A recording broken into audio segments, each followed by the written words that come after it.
I think a few years ago, I would have thought that motherhood ended at a certain time. That the bulk of our role, is until the child is, I don't know, 15, 18, whatever, right? And because we have these opportunities, but really motherhood never ends. That's what I'm learning. And the more I work with mothers, the different ages and stages, it never starts and finishes. It's just a new way. It's a new relationship. It's a new part that you have to figure out.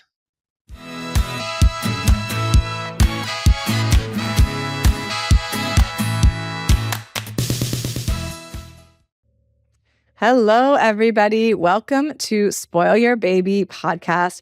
I am so excited to be here today with Kim Marshall. She is a brand new best-selling author of a beautiful book I had the privilege of reading in advance. Kim, tell us, what is the title of your book? The title of the book is called Motherhood Expanded. Before we open up to conversation, I want to introduce everybody to what your book covers. It's beautiful, beautiful subject, and we'll go into it more depth. But I wanted to just read beautiful description of your book before we get started. So, Motherhood Expanded. Motherhood, the place where we are birthed, anointed, and chosen to step forward in the primal force of love. If we aren't intentional, we can lose ourselves in this fast-paced world that is designed to keep us busy, numb, and distracted until our children arrive and hold up the mirrors, initiating our deepest healing. The women in these pages are brave enough to decide that motherhood is their medicine and a calling to come home. The stories collected inside this anthology are not polished tales of success or perfect lessons.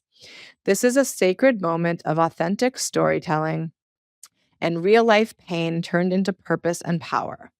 The spirit of a mother is as soft as linen, as fluid as the river, and as strong as a lion. Our delicious human experience is intended to be shared together. So join us in this circle where we gather around the fire to collect warmth and wisdom that can only come from our deepest essence of matriarch. Mm. Wow. I loved hearing you read that. Yes. So I cool. loved reading it. I love so many parts of it. Mm. We can pick it apart and let's do that in this conversation. But why don't you start with telling us about a little bit about you and your inspiration for this book? Thank you. So a little bit about me. I'm a mom. I have a 13-year-old daughter and a 9-year-old daughter. And I've been working with children and families for almost 25 years. 6 years ago, I quit my teaching career and realized that the best way to help families and children was to help the people who care for them. So I'm now serving as an online parenting coach. And the women that I've been able to meet through my private practice has taught me so much about myself, the world, but most importantly, like just how very, very powerful and important the lived experience is. And this book is a celebration of the voices of mothers.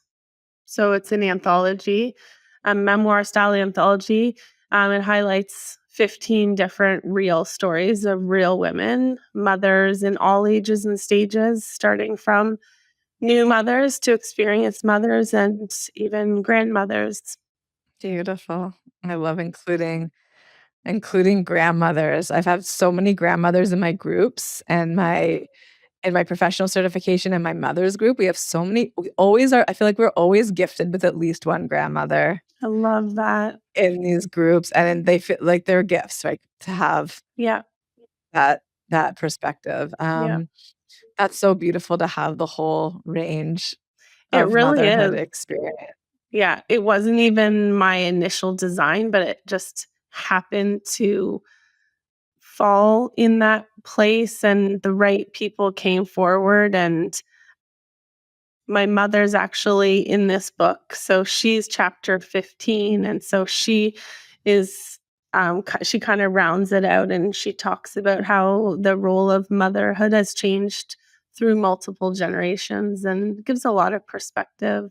That's really helpful too for grandmothers to understand that as well, right? I think a lot of the mothers that I work with can struggle with their own mothers Oh yeah, adapting to the new approach or to the approach that they're deciding to take in motherhood. absolutely. Yeah. Yeah, absolutely. And you see those examples where the grandmother just embraces it and takes up that call to love and support and be there. Mhm. And those are the happy endings for Mhm. those families in so many Mhm. ways, right? Mhm.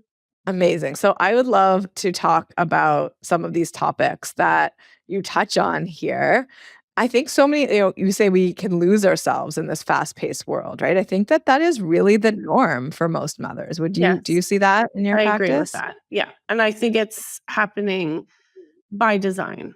I used to be that mom. I was lost. So I can confidently say that if we're not careful, like, it just does sweep you up. Yeah, completely. I always say we're always, not always, but so many of us before we become mothers are just doing constantly, right? Yes, Producing, doing. We have to have something to show for it. yes, And motherhood makes us, or is a call for us to be beings, to right, be and exist with others, right? right. Yeah, I don't think I learned that until, a few years into motherhood even. I was very much doing, even when my children were young. Yeah. My Yeah. kind of awakening, or, like, my expansion happened, I mean, different phases and stages, but most significantly, about 6 years ago when I moved. Yeah, 'cause I You moved. yeah, we had a big, big, lifestyle change. Gotcha. Gotcha. So to a more slower paced life, I'm guessing. More slower paced life. I left corporate, I left teaching, and just rearranged my priorities to look more inward and to prioritize my children and my motherhood journey and ultimately myself so that I could have the capacity to do that. That's beautiful. Yeah, I think when I read the book, that was like my biggest impression was how powerful storytelling is in the way to sort of plant the seeds of expectation for new mothers and plant the seeds of what's possible in the transformation to motherhood, because otherwise we are walking through in a way that we can really not just lose ourselves, but I would also argue like really lose out on a transformation that's our birthright to transform. Yeah, we can be in resistance to that transformation if we think that we're supposed to do it a certain way and our lens is outward instead of inward. Yes. Absolutely. And then, I mean, I feel like every sentence in this is so meaningful. Our children arrive and hold up the mirrors, initiating our deepest healing. Yeah, Say boom. more about that. That Yeah, is so true in so many yeah. ways. That's the juicy work I get to do because I get people, parents, mothers that come to me who are quite triggered, who are quite bothered by the inconvenience of their child's free will, right? To simplify it. So we have behaviors, and sometimes parents just don't know what to do with those, or they know they should do because they have the knowledge, but it doesn't functionally integrate because they haven't had a guide to walk them through the moments that really matter. So they're not showing up the way they want to. And so those mirrors, those things that our children expose, are really tender invitations for us to do the work and really learn what it is to become more human. Absolutely. And those transformations are so beautiful when people can surrender to that process, aren't they? Messy, painful, beautiful, all of the above. Yeah. I don't know. I feel like this theme has been coming up a lot for me lately where it's like the expectations that we have are so false, like so wrong and really set people up not to succeed, but also like set up on this like very rigid kind of thinking, Yeah, right? And it's like you're happy or you're sad or you're everything's going great or you're in crisis. yeah. And it's all at the same, it's everything at the same It's time, right? so Like much more complex. Yeah. Well, that's an example of what the world that's the noise, right? They want us to think that it's one or the other, that it's polarized, but it's so much more nuanced than that. absolutely.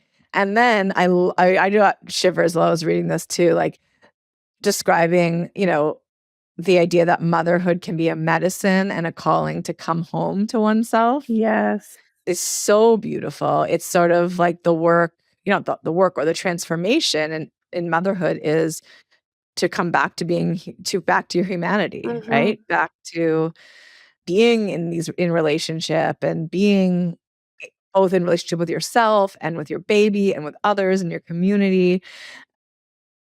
Can you talk a little more about that? People's experiences that they describe coming home? So, as you know, because you work primarily with the mother-child dyad, like, in the first 3 years, there's this tension that the mother has kinda lost themselves, right? But really, we know that they'll never be the same because we understand matrescence, which is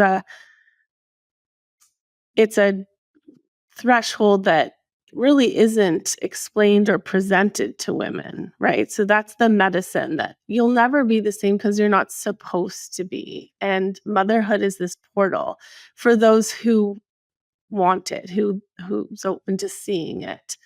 They will use motherhood as a medicine to go into their next level. And ultimately that is sort of a coming home. It's a going out and a coming home.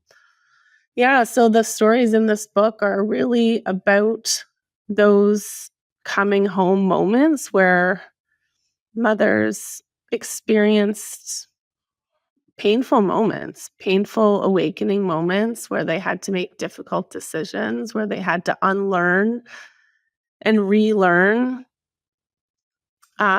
things that ultimately help them show up for the child in front of them. Um, so that's really what this is about, whether it's, birth stories or stories of breaking generational cycles.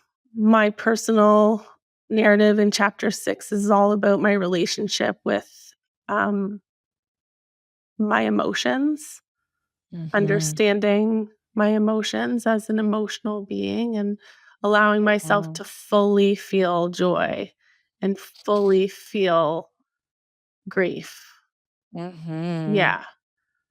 Yeah. So those are some of the lessons that my daughters have taught me and continue to teach me every single day. It's amazing how our little ones can be such incredible teachers, right? I Mm, remember this one moment I'll never forget, like, my son was just so upset and was just, like, screaming on the couch beside me, and I just looked at him with awe, like, I was like, "There is nothing holding you back from feeling this feeling yeah. in all of it," and I was like, for me, living so much of my life suppressing and Yes. hiding emotions, I was like, "Whoa, this is incredible," right? And that moment is always inspiring to me when I'm feeling anything, right? To say, like, that's what our body's gonna do.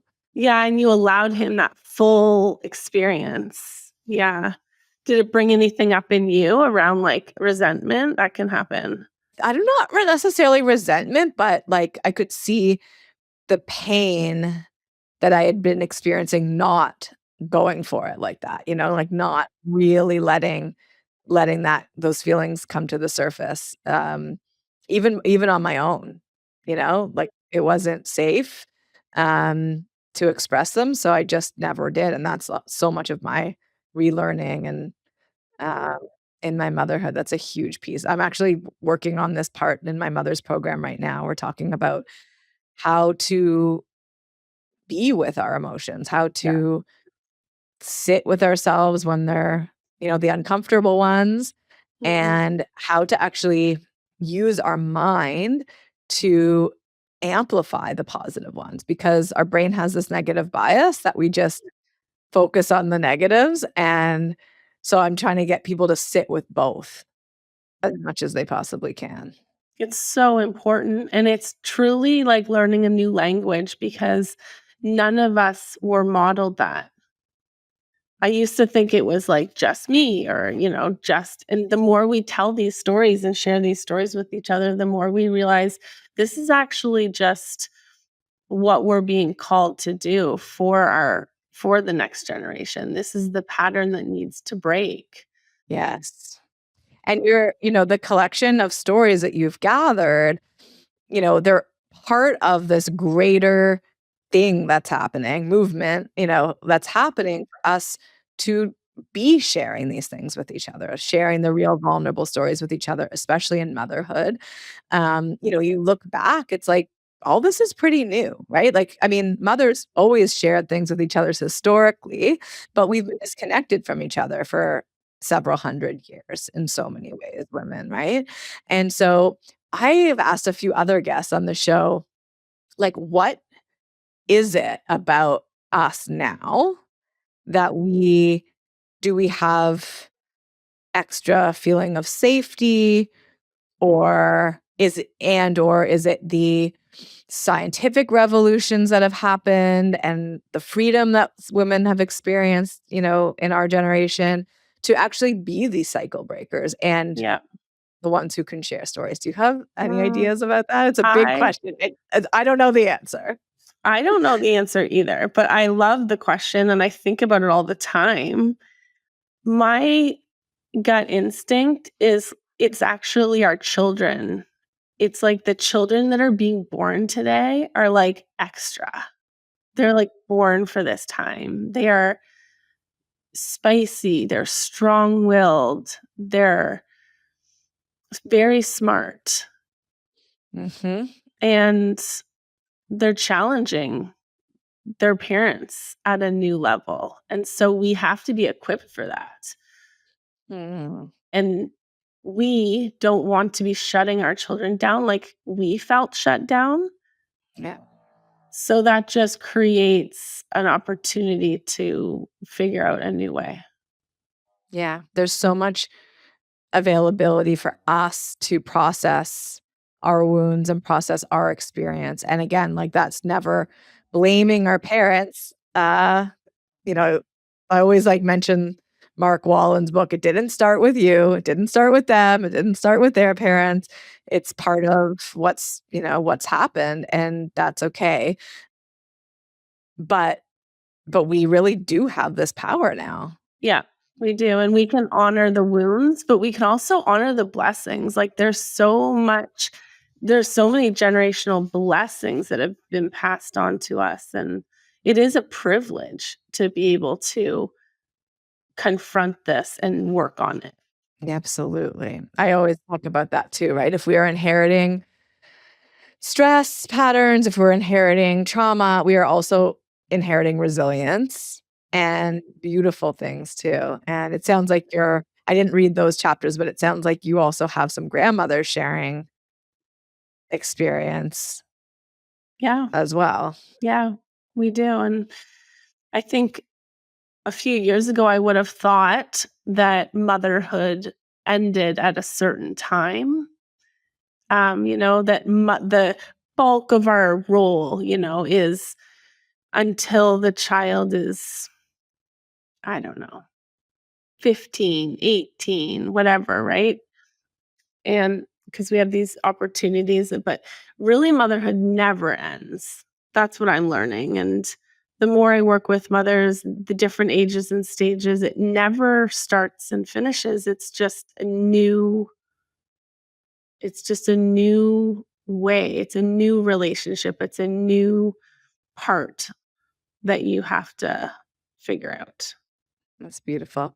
So the book pretty recently came out. Everyone will be able to find it where books are sold.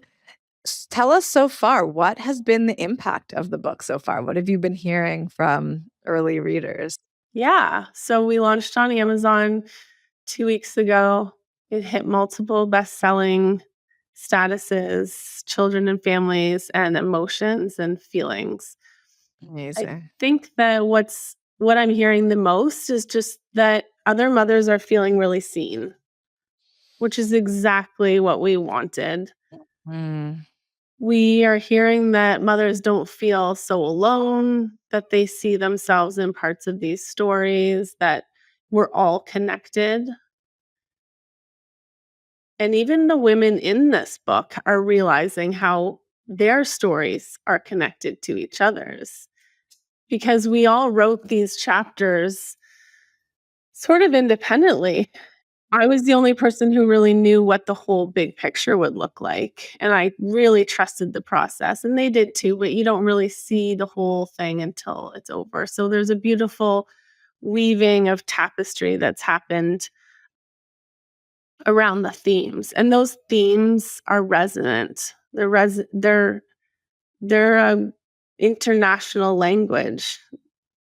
absolutely. I love this for mothers so much. And Mother's Day is coming up soon. This is a beautiful Mother's Day gift. And for mothers of babies, expecting mothers, parent mothers to be, but also mothers of older kids, grandmothers, anybody who is, in the motherhood realm. Yes, absolutely, and it's also a great baby shower gift.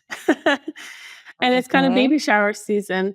What I recently heard from somebody at an expo, I took the book to an expo, which was an interesting experience, and mothers coming up to the table who don't know me, don't know my work, I've never seen the book. A lot of people are quite, "Oh, like, I don't have time for reading," right? Like, "I'm busy, I'm a mom, like, I have so many books at home, I don't have time for another book." Here's what's special about this book. It is 15 short stories. Yeah, so, remember Chicken Soup for the Soul? Yes, I love chicken soup for the soul. Yeah, that's what this is.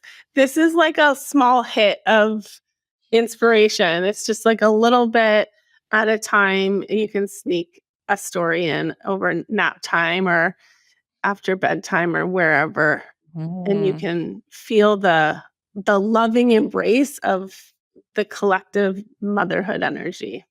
I love that. I love that. I had a few friends send me motherhood like books of motherhood poems and little short nibbles of like reading like that. And I loved reading those when I was Yeah. holding my son sleeping or, if he was nursing and Yeah. They're just reminders, right? They're reminders. Sometimes we know this, we just need reminders and the repetition of we're enough, we're strong yes. enough, we have Yeah. enough, we're doing enough. And Yeah. hopefully that'll be the strength, to just show up with that deep quality of presence that I know Mhm. you are such a beautiful advocate for.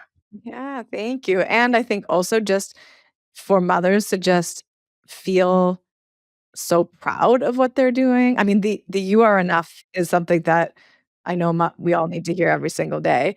Um, but just to, like, be welcome to the club. Like, join all these other mothers. There's billions of us around the world. We're all having very similar experiences, and initiate yourself, right? Like, let yourself surrender to this and get the full experience. Like, this is a gift being given to you, and I just wish that for all mothers, right? To just, get the transformation, level up, learn the spiritual side, the emotional side, the physical sides. Yeah, let yourself, Be you open. know, be Yeah, part of the process. So I love this book for that too. thank you. Oh, thank you so much, Kim. So if people want to find out more about you and the book, we'll put the links in the show notes, but let us know where people can find you. Yeah, for sure. So you can find me. My coaching business is called Roots and Wings. I'm at Roots and Wings Childhood on Instagram and rootsandwingsmethod.com. And you can find the book info there. It's available on Amazon. And we're going to be touring across Canada over the next few months. So come check out an event if we're in your neighborhood. And um, I'm really passionate about just bringing women together and hearing voices and helping people feel seen and heard and held. So, thank you for the chance to be able to talk about this today. Oh, thank you, Kim. I'll talk to you soon. Okay, bye.